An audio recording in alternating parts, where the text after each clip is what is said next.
July 5, 1949.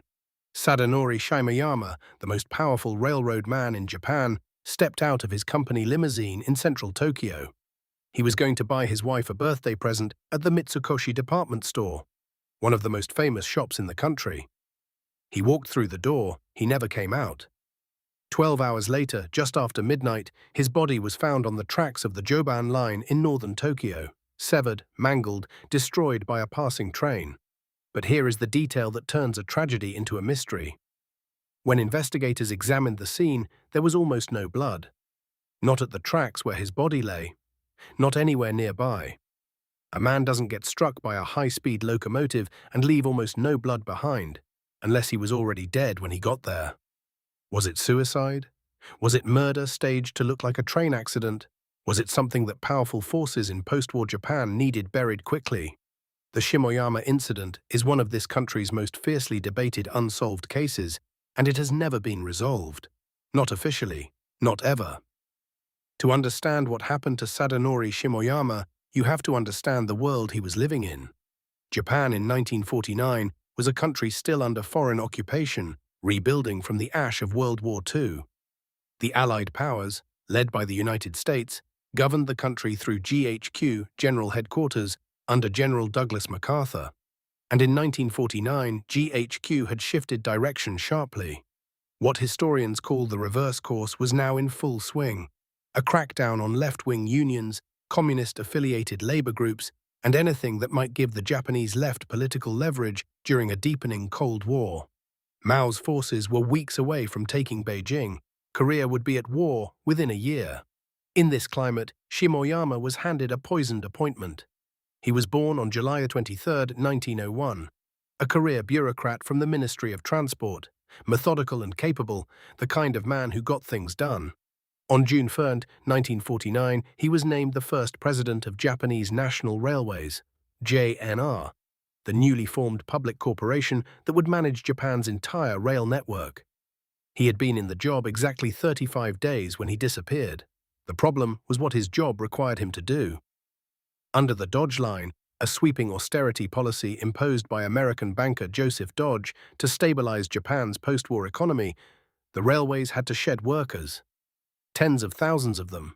On July 4, 1949, Shimoyama's office published a list of approximately 30,000 employees who would be dismissed.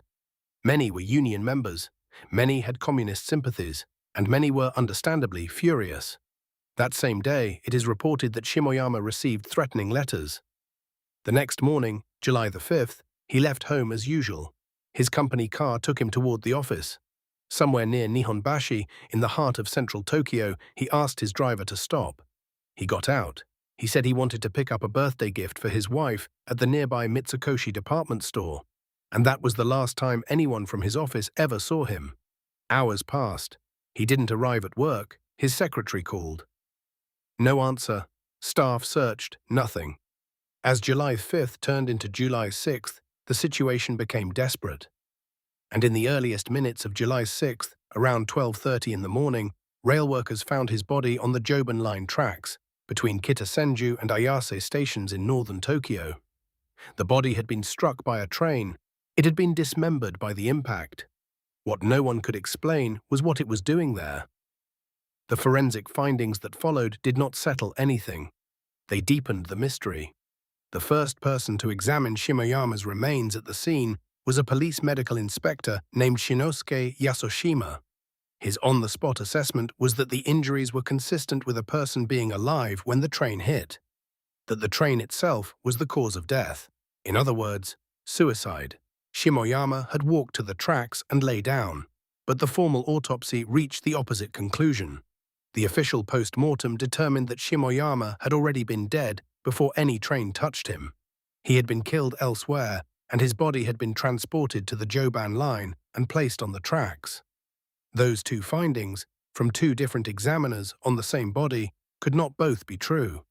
The physical evidence leaned toward the murder interpretation. The near absence of blood at the scene was a significant anomaly. When a living person is struck by a high-speed train, blood is expected at the site. The pattern here suggested death had occurred elsewhere. The distribution of injuries raised questions. Medical professors from other universities challenged the methods of the original autopsy, and in a detail that some investigators found telling, detectives from an unconventional and unexpected precinct were assigned to lead the case, bypassing the more logical jurisdictional choices.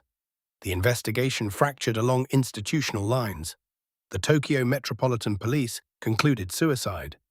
The Tokyo District Public Prosecutor's Office concluded murder, and reportedly believed that U.S. occupation forces may have been involved. The two agencies investigated simultaneously, pulling in different directions, undermining each other's work. Documents were disputed. Witness accounts shifted. The evidentiary picture grew muddier with each passing month. No one was charged, no definitive cause of death was ever officially declared. And in 1963, 14 years after the incident, Japan's statute of limitations on murder ran out for this case. Without a prosecution, without a verdict, without so much as an agreed-upon cause of death, the Shimoyama incident became legally closed. Permanently. 3 theories have competed for more than 75 years. The first is suicide. Shimoyama was, by any measure, a man under crushing pressure. He had been placed in charge of an institution and immediately ordered to shatter tens of thousands of careers. The dismissal list came from GHQ. Shimoyama was simply the face on it. It said that in his final days he seemed withdrawn, unable to sleep, visibly distressed.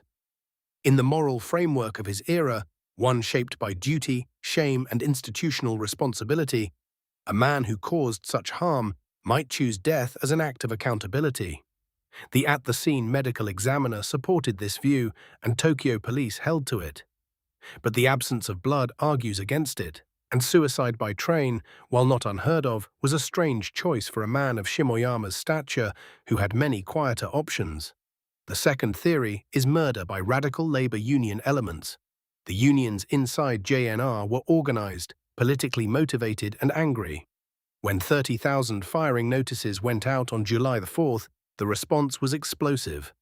The mainstream union leadership did not advocate violence, but it's alleged that fringe elements within the communist-aligned faction may have seen Shimoyama as a legitimate target. This theory found support, or at least was loudly echoed in what happened next. 9 days after Shimoyama's body was found, on July 15th, an unmanned JNR train had its throttle tied open and was sent at speed into Mitsukoshi Station in Tokyo, killing 6 people and injuring 20 more.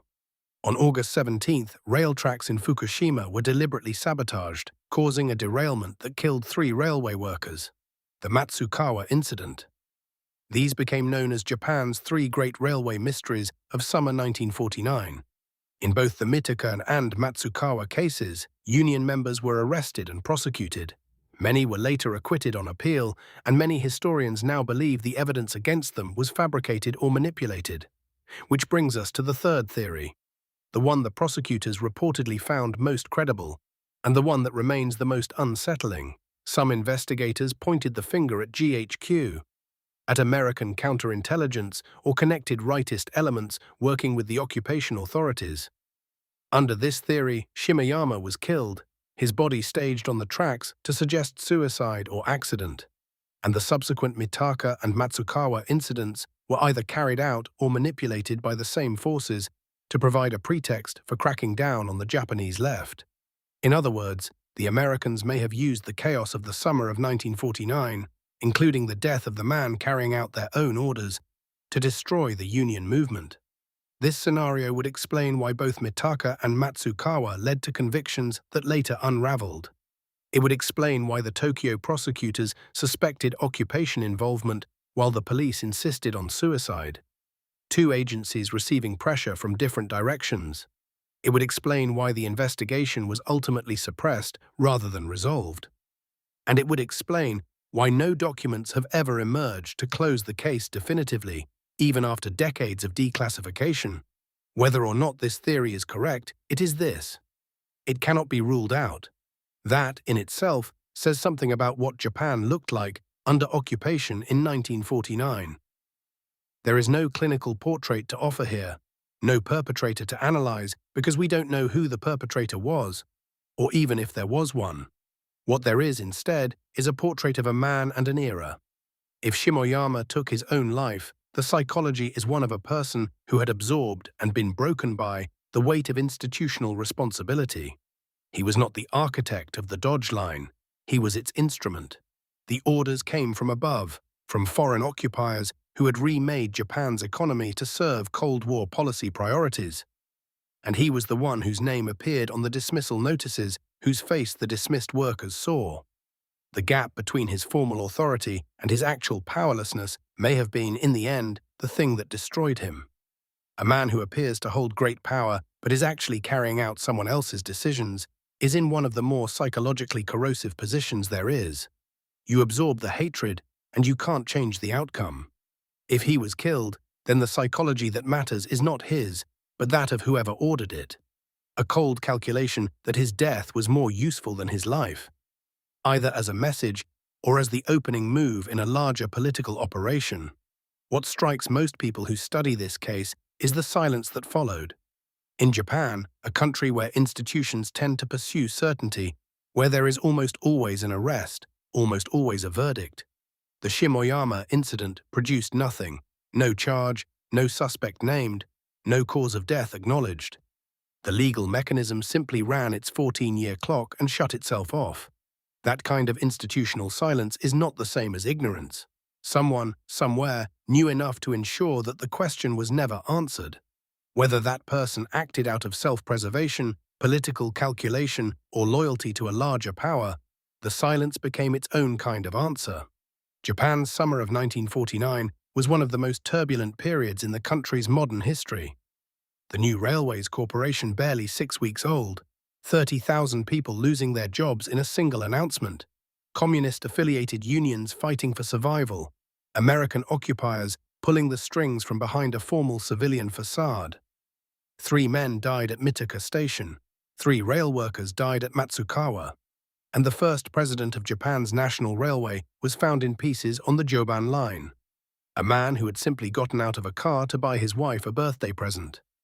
We don't know what happened in those missing hours. We may never know.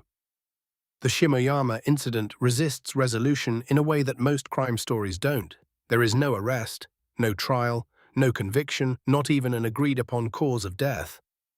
What the case gives us instead is a window into a particular and often overlooked chapter of Japanese history. The post-war occupation years, when the country was being rebuilt, reshaped and redirected by foreign hands, and when the pressures of that process could produce, depending on what you believe, either the private breakdown of one man or the deliberate elimination of a political liability. Writers and filmmakers have returned to this case for decades. Seicho Matsumoto, one of Japan's most acclaimed mystery novelists, was drawn to it. A film, Willful Murder, was made in 1981. Manga artist Naoki Urasawa wove the Shimoyama incident into the fabric of his graphic novel Billy Bat. It keeps pulling people back because it refuses to let go. At the center of it is a question that Japan never officially answered. Who decided that Sadanori Shimoyama should not come home from that department store? And why was the answer so important to someone that it had to be buried forever? He was 47 years old. He had been president of Japanese National Railways for 35 days. If this case stayed with you, the political intrigue, the forensic contradictions, the layers of an occupied country at war with itself, the rabbit hole goes deep. The Mitaka and Matsukawa incidents, the declassified GHQ records, the accounts that kept surfacing and disappearing over the decades. This is history that still matters. Thank you for watching. Share this with someone who'd want to know. I'll see you in the next one.